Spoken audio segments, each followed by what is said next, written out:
What is going on, guys? Hope you guys are having a good day or night.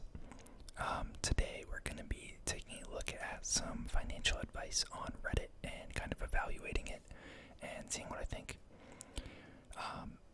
Typical disclaimer before we get started that none of this is financial, legal, or tax advice. I'm not a licensed professional, so consult a professional, do your research before investing.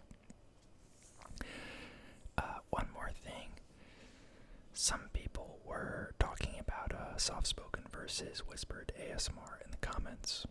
I've been doing whispered since the beginning of all of this, but if Softspoken is something that people would be interested in, I can probably try it and see how it goes. So, let me know down in the comments what you think of that. Now, give every dollar a job. Having $1,000 in my checking account with no purpose meant I had $1,000 to spend, and I often did. Having $1,000 in my checking account and knowing that $100 has to go for groceries, $400 has to be set aside for property tax, $150 has to go to the wife's birthday, etc., etc., makes me feel like I'm broke and I don't spend dollars I'll soon need for other things. It's a good way to look at it, and it's kind of the saying, pay yourself first. I have a checking account that I use for my rent and my car payment, and I, automatically send money each paycheck to those, and they're on auto pay. So it gets sent over there. I don't see it, and whatever I have is, what I use to cover my soft expenses. Like going out for food, getting groceries, paying my internet bill, like the softer month-to-month stuff. But it helps you control your spending and knowing how much you actually have for discretionary. Don't spend more than you make. When you receive a salary raise, do not proportionally raise the cost of your lifestyle.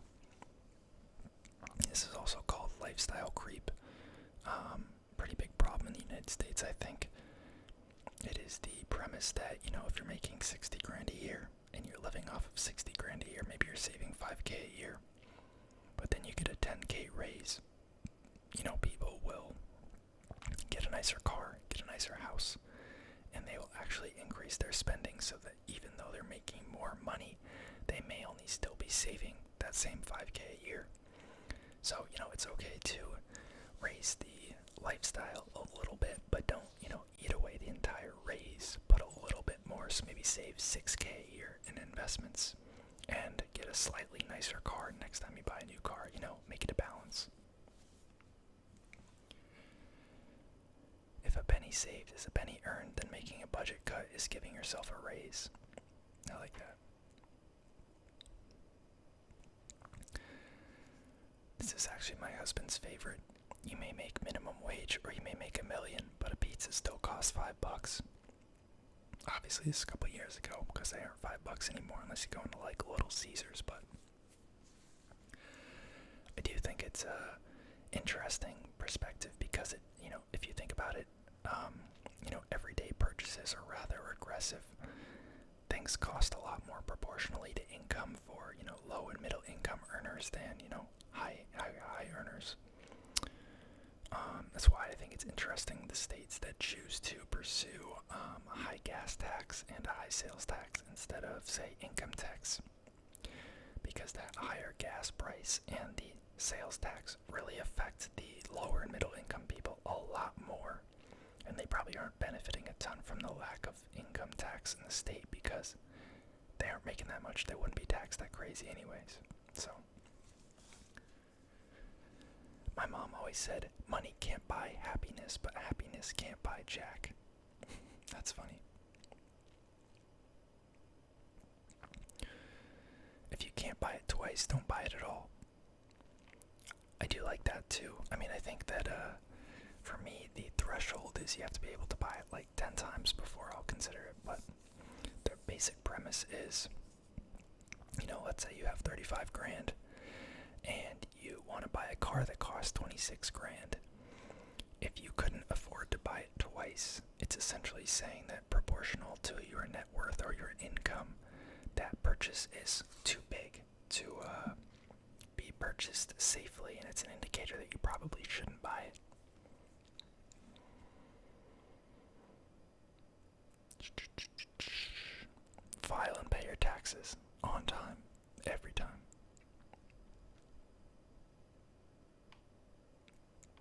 not what you make, it's what you keep.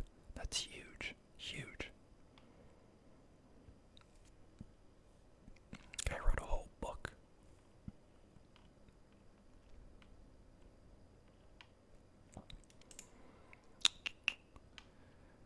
You gotta be making money while you are sleeping.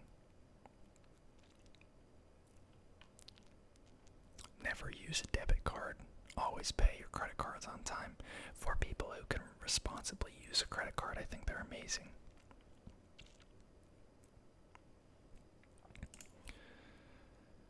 Got another one pulled up here. Don't get caught up in what you have. So many of my friends in their 20s can't do anything because they're broke. Many of them are broke because they have to have a newer car, expensive clothes, and the latest cell phone. In your 20s, save your money so that you never have to turn down a great experience. That is something that I think I've come around on a lot. I think I used to be very, very, very frugal. But, I think that now I prioritize experiences and trips and seeing friends and going out for stuff within reason more than, getting a nicer car, for instance, within reason. And obviously after my expenses and my retirement contributions are, accounted for. Simple thing I've learned is learn to cook for yourself. Eating out at restaurants can get expensive. Also, home-cooked food can be much healthier.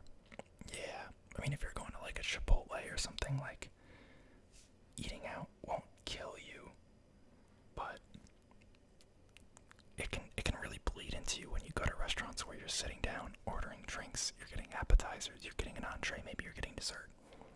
So expensive for no reason. I mean, there's a place for it, but I think when you're younger, you need to, pinch pennies maybe in certain places that you wouldn't when you're older.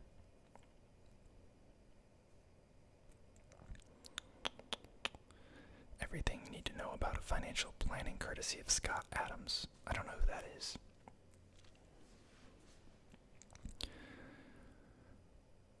It's interesting that they say fund your 401k to the max and your IRA to the max, because most people who are covered by, well, if you make enough to max out a 401k and your IRA, you're probably making a pretty large sum of money. But what's actually interesting is if you have a 401k plan at work and you make more than like 70 to 80 grand in taxable income, you're actually not allowed to make tax-deductible IRA contributions anymore. That's a little known fact. So, unless you're going to make it as an after-tax contribution and then directly roll it into a backdoor Roth IRA, it really actually doesn't necessarily make sense to make an IRA contribution if you have the 401k plan at work that you're maxing out and you have the income that disqualifies you. But that's definitely in the weeds. Money is overrated. Put away some to plan for retirement, but don't be those people who don't live now because they're so worried about having a big balance in their bank. I think that's fair. Got another one pulled up here that says, what's the worst piece of financial advice somebody has given you? My cousin bought a camper, went camping once, and then they decided that camping wasn't for them. Rather than selling it, they decided to just stop making the payments and let the bank take it back, which they eventually did. Yeah, I mean, you're just wrecking your credit doing that.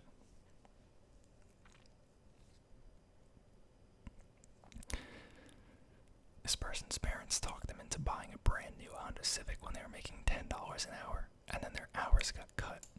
That's terrible.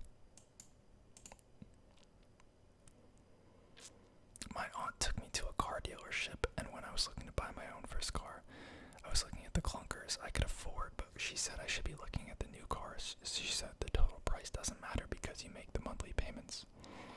Oh my goodness. This is killing me.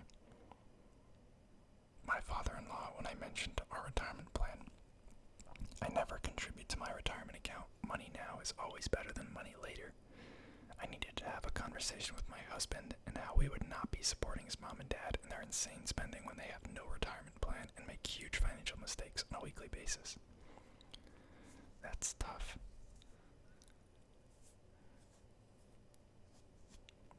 Yeah, drop down in the comments what you guys' worst or best financial advice you've ever gotten is. I'd be curious to hear. I don't think I've ever gotten anything too crazy, but I've definitely had some coworkers talking about some craziness, like telling me they're pouring all of their money into Dogecoin, stuff like that. But thank you guys for watching. If you're not subscribed, please consider subscribing. I was looking at the statistics and like over half of you guys are not subscribed, which is kind of insane because you guys keep coming back each week, apparently. So consider subscribing, but obviously up to you guys, and I appreciate you guys watching nonetheless.